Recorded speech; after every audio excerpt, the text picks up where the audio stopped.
Hello everyone and welcome back. Today we are going to really build our first thing that's actually going to look kind of good.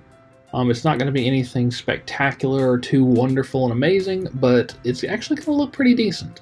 We're going to make an image gallery, and really this one is going to be kind of the first code along. So what I'd really like you to do is to pull up this video in one tab and then pull up your text editor and code along. I'm going to be coding and talking about it. I'd like you to also do the same thing so that by the time you're done we have things that look the same, or at least very, very similar. Before we start, I just wanted to illustrate something right now. We've got our boilerplate. I've linked in my style sheet. I gave it a title called Pictures. You have to misspell things in order to be a trendy startup. And then I have two divs. Each one has an ID, div 1, div 2. Over here, I've given them both background colors and set their width to 100 pixels. But even though their width is only 100 pixels and they're small, you'll notice they're block level elements, so they take up the entire line.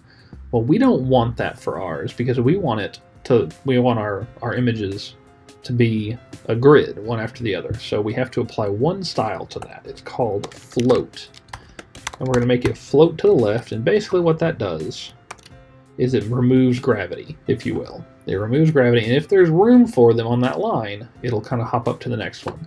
Now, we're not going to want our images butted up right next to each other like that, so we're going to have to mess with the margin and everything. But for now, this is kind of headed in the right direction. So let's go ahead and we can just delete all that, because we're not actually going to use that. I'm going to have divs. Let's go ahead and refresh, and we now have a nice blank slate. So first thing we need to do for our images is to actually get the images, and I went ahead and found some. And we're going to be using this later, but here are a bunch of images right here. So I'm just going to copy all of these URLs and paste them here. Now, right now, if I refresh this, it's just going to be a bunch of robot vomit on the page. So what I'm going to do is I'm going to use a little bit of Atom Magic. This works in Sublime as well. Is I'm going to click, and I want to say in Sublime it's Command click, but in Atom you double tap Command and then click, and you can get multiple cursors, which is super cool. So image, I use an image tag, and the href, the source equals that. The alt text equals, I haven't put that yet, we'll have to figure that out for each one, but for now, I'm just going to put an awesome picture. So now I have a whole bunch of image tags, or a whole bunch of images on my website. If I refresh, we got all these images. Now those are too big.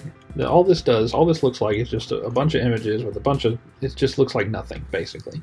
So we're in the right direction, but we're not really where we want. So I'm going to come over to my CSS and start styling. So first I'm going to select all the image tags, and I kind of want to make them a little bit smaller because right now they're too big. So let's see, let's try a width of, I don't know, 300 pixels, see what that looks like. That's kind of small, and let's kind of look at these. You can see right here we have a width of 300, but there's no margin whatsoever. There's no padding whatsoever. So these images are coming up almost right next to each other. But you will notice that there is indeed a small margin. Even though it says there's no margin between each one, there is one. We can see it. There's a little bit of space between each one. So to get rid of that, because yes, we want space, but we want to control it, we're going to add float left.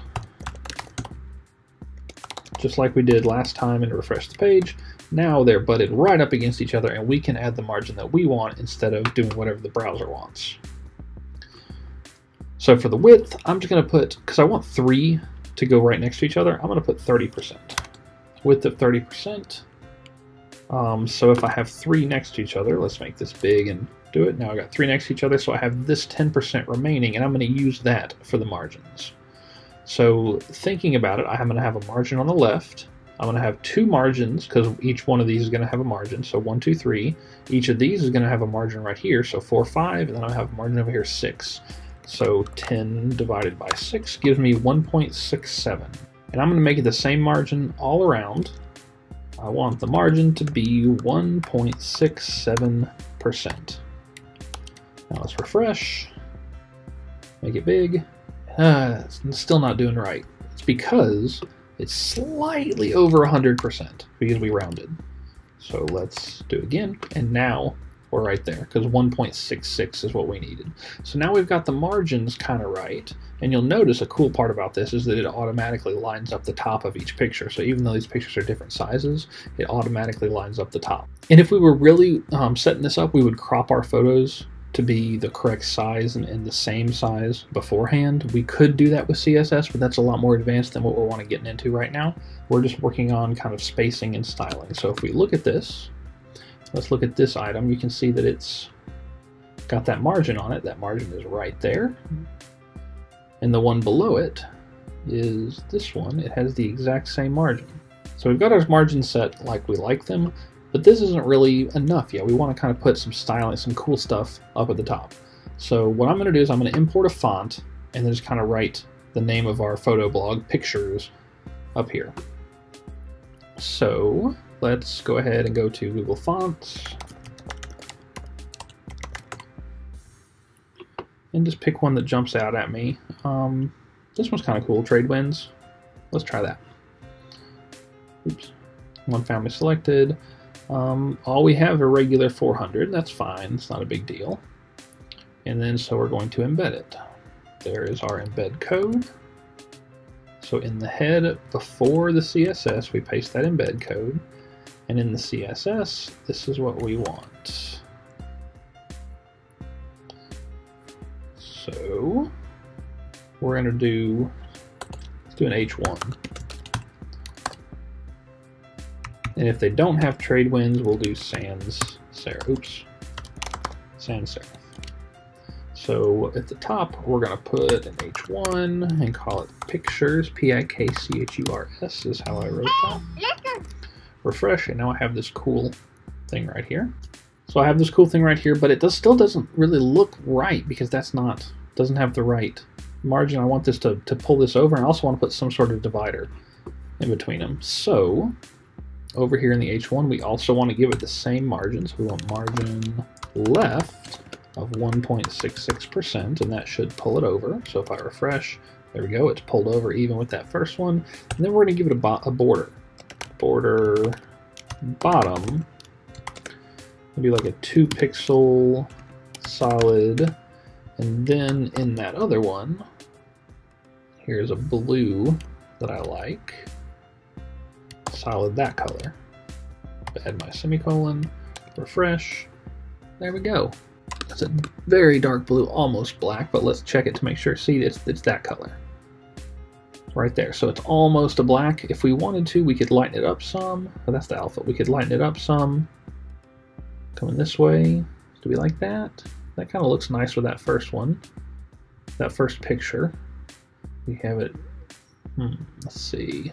I kind of like that, so let me copy this hex, come over here, and paste that in instead. Save, refresh. Now we've got that cool blue, and that's our pictures blog. That's pretty much it. That's all we had to do. So we got our pictures. All we had here is an H1 and a bunch of image tags. So the HTML is extremely simple, extremely basic. But we used our CSS to make it look pretty darn good. Now, is this a super awesome, amazing? No, it's very minimalistic, but I mean, this is something that's pretty cool. So all we did is we imported a Google Fonts so we could get our pictures there. We added a margin to that H1 and we set it to the same as for the pictures, and then we added a border so that we could do it across there. If you wanted to, you could, a lot of people like to shorten this border, so you could like shorten it to there. To do that, you would make that box not as wide, so you could do width 30%, and that would make it equal to the first one. So you'd have that. I kind of like that, but I think I like it better all the way across, but I don't really care what you do. Whichever one you like and you prefer. I think actually I'm going to put, instead of margin left, I'm going to do margin. Now on the top, let's see, I want a little bit more between those two maybe. So margin maybe 5%. No, that's too much. Maybe 2% and then 1.66. Refresh. What that did is that took that, stopped it from going all the way because it added a margin on the right. It also put a little bit more spacing between the first row pictures and that border. And I think I like that better. We added a border, and then for our images, we floated them left, and what that does is that makes them ignore gravity and not take up the entire line that they're on, so that way they could be tiled in this little grid. We set their width to 30%, and then we used the remaining 10%, divided it by 6, because there's 6 margins, 1, 2, 3, 4, 5, 6, rounded down, because if we round up, remember, 1.67 refresh, it pushes it down because it's just over 100%. It has to be under 100%, and that's what it looks like. This is a pretty cool thing. Hopefully you're proud of making it.